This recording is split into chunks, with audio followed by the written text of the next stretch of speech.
आज मैं कुंदन कुमार पुनः क्लास 7th की जो गो ग्रामर की बुक है उसकी आज मैं वर्ब चैप्टर की क्वेश्चन नंबर जी की चर्चा करता हुआ मैं आगे की ओर बढ़ूंगा। अभी आप इसमें देखेंगे कि इसको बनाया कैसे जाए। सिर्फ फर्स्ट ऑफ ऑल समझे कि यहाँ क्वेश्चन कह रहा है fill in the correct verb that agrees with the subject. कहता है क्या कि सही वर्ब को इसमें भरें जो कि सब्जेक्ट के साथ जो उसकी अपनी एग्री हो रहे हैं। और उसकी जो आप जैसे ही इसमें आप यही समझे कि इसमें सब्जेक्ट वर्ब एग्रीमेंट के स्टडी करना बच्चों के लिए ज़्यादा ज़रूरी हो जाता है। Singular subjects accept the singular verb, plural subject accept the plural verb. मतलब क्या कि जो सिंगुलर सब्जेक्ट होते हैं वो सिंगुलर वर्ब को एक्सेप्ट करेंगे, जो प्लूरल होंगे वो प्लूरल वर्ब को एक्सेप्ट करेंगे। इसमें केवल आप समझें कि इसमें सब्जेक्ट और वर्ब की ही स्टडी मुझे करने हैं, और जब तक इसमें आपकी सब्जेक्ट की समझ नहीं होगी तब तक आप इसमें वर्ब का भी यूज़ सही तरीक़ा से नहीं कर सकते। जैसे कि मैं बात करूं कि फर्स्ट नंबर क्वेश्चन कहता है आपका कि the women who went for shopping dash happy. कहते हैं यहाँ वीमेन है, यहाँ मोर देन वन की चर्चा हो रही है, इसलिए प्लूरल है, इसीलिए इसके साथ लगने वाला वर्ब भी प्लूरल ही हो जाएगा। कहता है कि ये जो महिलाएं हैं, जो भी सारी महिलाएं थी जो कहाँ गई थी शॉपिंग के लिए, वो क्या थी आज ज़्यादा ही खुश थी, वर हैप्पी। ये WERE ही से माने क्योंकि मैंने यहाँ टिक लगा दिया है। Both my friends dash a lot of work for me. कहता है दोनों दोस्त की बात हो रही है, दोनों जो मेरे दोस्त हैं वो ढेर सारा काम मेरे लिए करते हैं। तो यहाँ प्लूरल है तो वह भी प्लूरल आ गया। Each one get surprise. Each one जो वर्ड अभी आप देख रहे हैं, ये वर्ड जब भी अगर सब्जेक्ट वन के आता है तो इसके साथ हमेशा सिंगुलर वर्ब भी इस्तेमाल कर सकते हैं आप। तो यहाँ वर्ड दिया ईच वन गेट सरप्राइज, यहाँ ईच वन गेट सरप्राइज को ही भरें। और idli and sambar makes a wholesome meal. अब यहाँ इडली एंड सांबर जो वर्ड है वो देखने में तो लग रहा होगा कि इडली वर्ड अलग है, सांबर वर्ड अलग है, बट इसके साथ आप सिंगुलर ही लगाएं क्योंकि आपको याद होगा राइस एंड करी की बात करते हैं, ब्रेड एंड बटर की बात करते हैं, इसे हम पार्ट्स एंड पार्सल के नाम से जानते हैं। जिसके साथ ये देखने में तो आपको लग रहा हो प्लूरल, बट ये हमेशा सिंगुलर ही होता है। इसके साथ सिंगुलर सब्जेक्ट के रूप में ही इसका वर्ब इस्तेमाल किए जाते हैं। तो अभी आप यहाँ देख रहे हैं कि idli and sambar makes a wholesome meal. कहता है कि इडली एंड सांबर क्या करते हैं तो एक स्वास्थ्यकर भोजन बनाते हैं, इसलिए तो अभी यहाँ देख रहे हैं कि हम एक सी वर्ड को लगाएं। The group of tourist dash arrived. यहाँ द ग्रुप ऑफ टूरिस्ट है, जो कि जो बच्चे थोड़ा सा जो कलेक्टिव नाउन के स्टडी करे होंगे तो उनको पता होगा। तो इस प्रकार का जब भी अगर वर्ड देखें द ग्रुप ऑफ टूरिस्ट तो इसे हमेशा सिंगुलर माने और इसके साथ सिंगुलर वर्ब का ही आप प्रयोग करें। जैसे कि इसमें दिया गया है कि जो टूरिस्ट की जो पूरी ग्रुप है वो आ चुके हैं। Harry Potter dash a long time to reach. कहते हैं कि हैरी पॉटर जो हैं वो क्या करते हैं, बहुत लंबे समय लेते हैं किस चीज़ों के लिए, पढ़ने के लिए। तो अभी आप यहाँ देख रहे हैं कि यहाँ टेक्स्ट वर्ड लगाएं क्योंकि यहाँ सिंगुलर सब्जेक्ट के रूप में है तो वर्ब भी सिंगुलर ही लगेगा। Time and tide dash for none. इसके साथ हमेशा आप सिंगुलर ही लगाएं। जैसे कि बात करूँ कि अगर देखा जाए तो अगर टाइम एंड टाइड वाले जो ये है इसमें है, इसमें जनरली आप समझें कि सिंगुलर वर्ड लगाते हुए, जैसे टाइम एंड टाइड जो होता है वो कभी किसी का वेट नहीं करता, इस रूप में यहाँ सिंगुलर ही लगाएं। The prime minister along with his ministers dash present. कहता है कि यही प्राइम मिनिस्टर के साथ साथ उसके जो मिनिस्टर्स हैं वो भी वहाँ प्रेजेंट थे।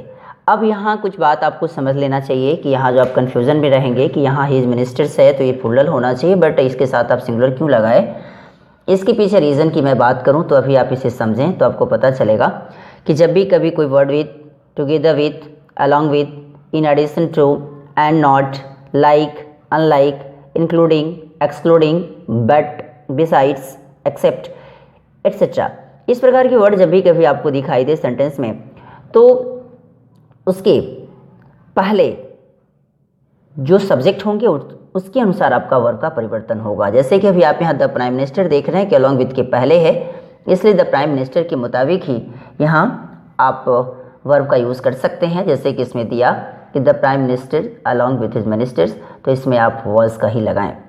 The aeroplane with its passengers dash marooned on the island.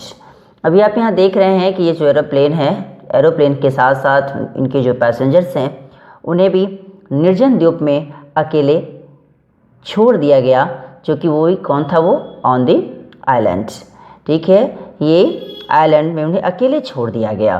तो यहाँ देख रहे हैं कि एरोप्लेन के मुताबिक यहाँ वर्स वर्ड लगेगा। यहाँ मैरून मतलब होता है असहाय छोड़ देना या निर्जन द्वीप में अकेले छोड़ देना।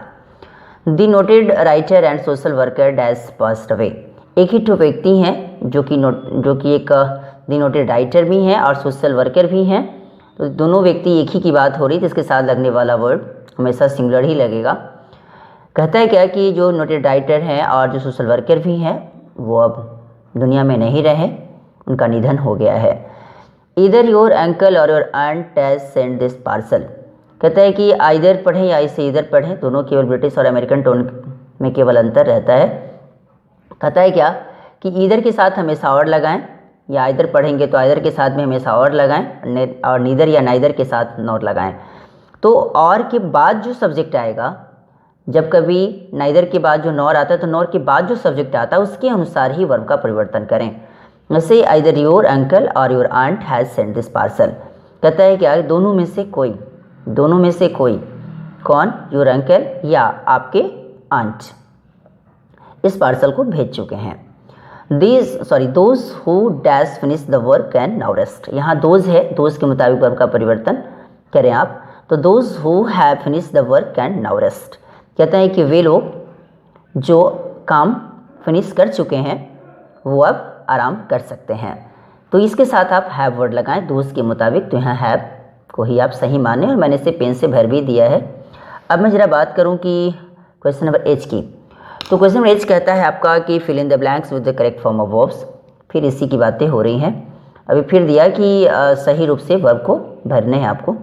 Iron and copper dash strong metals. ये आयरन अलग है, कॉपर अलग है, इसके साथ लगने वाला वर्ड आर ही लगेगा।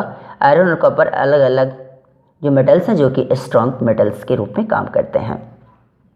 बोथ सी एंड आई, फिर यहाँ दोनों कौन, वह और मैं।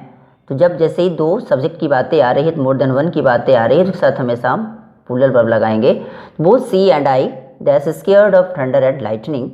कहता है कि वह और मैं दोनों क्या हो जाते हैं, थंडर और लाइटनिंग से हम लोग डर ही जाते हैं। तो अभी आप देखते हैं क्या है कि यहाँ थंडर और लाइटनिंग मतलब बिजली चमकती है वो बिजली, और थंडर मतलब क्या है कि जो ढंढन की आवाज़ जो आप देखते हैं जब वर्षा होने के समय, जिसको आप गर्जन कहते हैं, उसको हम थंडर के नाम से जानते हैं। We are joining the navy. हम लोग क्या कर रहे हैं, तो हम लोग अब नेवी में ज्वाइन कर रहे हैं। Neither of the two girls dash volunteering. Neither मतलब क्या, दोनों में से कोई नहीं। तो इसके साथ जब जैसे लगा तो दोनों में से कोई नहीं, तो ये क्या लगा, इसके साथ हम इज सिंगुलर वर्ब लगाएंगे। इसमें दिया है कि neither of the two girls is volunteering. The jury dash divided. Jury जो वर्ड है इसके साथ आप चाहे तो सिंगुलर भी लगा सकते हैं, प्लूरल भी लगा सकते हैं। ये दोनों सेंटेंस के जो सब्जेक्ट की, जो सेंटेंस की जो कहने की बात होती है उसके ऊपर ये डिपेंड करता है कि आप इसमें क्या लगाएंगे। अगर इच्छा आपकी है तो जूरी में आप सिंगुलर भी लगाएं या फिर आप प्लूरल भी लगाएं। जब अगर प्लूरल लगाते हैं तो उसके साथ देयर वर्ड जब लगाने की ज़रूरत पड़ेगी तो उस समय आप देयर ही लगाएंगे। जब सिंगुलर मानते हैं तो उसके लिए आपको सिंगुलर के रूप में ही आपको यूज़ करने वाले वर्ड्स आपको लगाने पड़ेंगे। जैसे कि अभी आप इसमें देख भी रहे हैं कि यहाँ आपको दिखाई दे रहा होगा कि द जूरी इज़ या आर दो डिवाइडेड, दोनों में से किसी एक को चाहे तो आप यूज़ कर सकते हैं। The adventures of Tom Sawyer dash written by Mark Twain. कहता है कि टॉम सॉयर की जो एडवेंचर्स वाली जो एक बुक होगी वो किसके द्वारा लिखे जाते हैं, तो मार्क ट्वेन के द्वारा लिखे जाते हैं। इसके बाद जस्ट मैं नेक्स्ट पेज पे चलता हूँ। मैं जरा 7 नंबर क्वेश्चन की बात करूँ तब देखेंगे कि 1/3 of the pizza dash over. कहता है कि उस पिज़्ज़ा का जो 1/3 पार्ट है वो क्या हो गया है, ओवर हो गया है, ख़त्म हो गया है। Malaria is caused by the female Anopheles mosquito. Malaria जो है वो किसके द्वारा होती है, तो आपको पता है कि वो जो फीमेल मादा एनोफ्लीज जो मच्छर है उसके द्वारा होती है। तो इसलिए अभी यहाँ मलेरिया इज़ कॉज लगाएं, is word. Either you or your friends, अभी मैंने कुछ ही देर पहले मैंने आपको बताया था कि नीदर के साथ नॉर और इधर या इधर के साथ और का ही यूज़ करें, और उसके बाद जो आने वाले जो वर्ब जो लगेंगे वो उनके बाद वाले सब्जेक्ट के मुताबिक। जैसे इधर यू और योर फ्रेंड्स, तो योर फ्रेंड्स बोले तो मोर देन वन की बातें हो रही है, जिसके साथ लगने वाला वर्ड भी प्लूरल ही लगेगा। तो देख रहे हैं कि इधर you or your friends are to be blamed, clear, तो यहाँ आर ही लगाएं।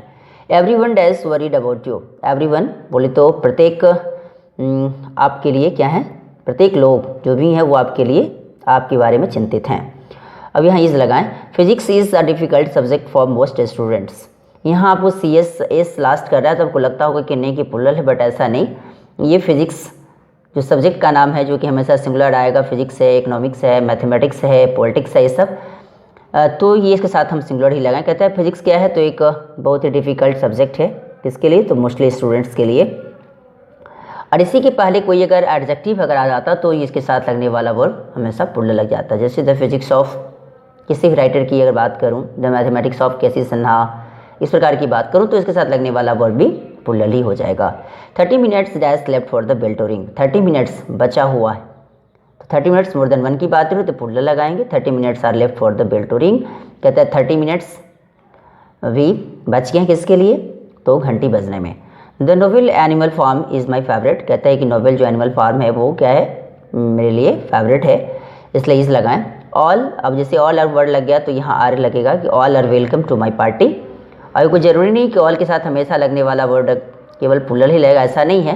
अगर ज़रूरत पड़े तो उसे हम प्लूरल के साथ साथ चाहें तो इसके साथ हम सिंगुलर भी लगा सकते, जैसे ऑल इज़ वेल, तो उससे वो पता चल जाता है, जिससे पूरी बातें जब क्लियर हो जाती है कि नहीं कि यहाँ सबके लिए सब कुछ सेम रह जाता है, तो उस रूप के लिए हम वहाँ क्या लगाएंगे, इज़। बाकी बात जो अगर लगता है कि नहीं कि ऑल, जिससे कि मोर देन 1 की बातें हो रही है काउंटेबल नाउंस की, तो उसके साथ हम आर ही लगाएं। तो all are welcome to my party. कहता है कि सारे को मेरे पार्टी के लिए क्या है, वेलकम है, स्वागत है। Some of the rice is on the floor. अब यहाँ देखते हैं राइस की बातें हो रही है, कुछ राइस कहाँ हैं, तो फ्लोर पर हैं, तो इसलिए यहाँ राइस जो कि काउंटेबल नहीं है, अनकाउंटेबल है, तो इस रूप से यहाँ सिंगुलर लगाएं। Neither the actors not the director is ready. फिर वही वाली बात है कि नीदर के साथ हमेशा नॉट, नॉर के बाद जो सब्जेक्ट आएंगे उसके अनुसार हम वर्ब का प्रयोग करेंगे। तो भी देखेंगे कि neither the actors not the director, कहता है कि ना एक्टर्स नॉट डायरेक्टर, दोनों में से कोई भी रेडी है। तो देखते हैं क्या कि दोनों में से कोई भी रेडी है की बात हो रही है। Mumps dash contagious disease. अब यहाँ बातें हो रही है कि मम्स जो एक रोग है, तो वो मम्स की बातें हो रही है कि मम्स क्या है, तो एक छूत से लगने वाला बीमारी है, इसलिए कंटेजियस डिजीज़ है। कंटेजियस मतलब छूत से लगने वाली। तो यहाँ देखते हैं क्या कि इसके साथ हबीज़ लगाएं। इस है तो इसका ये मतलब नहीं कि ये सिंगुलर नहीं होकर प्लूरल होगा, बट ऐसी बात नहीं है। अब कहता है the pair of tweezers dash kept on the table. कहता है क्या कि जो ट्विजर्स के जो पूरे चिमटी हैं, चिमटी के जो जोड़े हैं वो क्या है, कहाँ रखे हैं, तो टेबल पे रखे हैं, तो इसलिए ये सिंगुलर की बात कर रहा है, तो इसके साथ हम सिंगुलर सब वर्ड भी लगाएं। इसी के मुताबिक अभी आप देखिए क्लास 7th की जो गो ग्रामर की बुक है उसकी वर्ब चैप्टर की क्वेश्चन नंबर G और H की चर्चा मैं इस वीडियो में करा। और इफ़ आपको कैसा लगा इसके बारे में लाइक, सब्सक्राइब एंड कमेंट करना ना भूलें, शेयर भी करें ताकि ज़्यादा से ज़्यादा बच्चे इसे देख कर कुछ सीख सकें। Thanks a lot.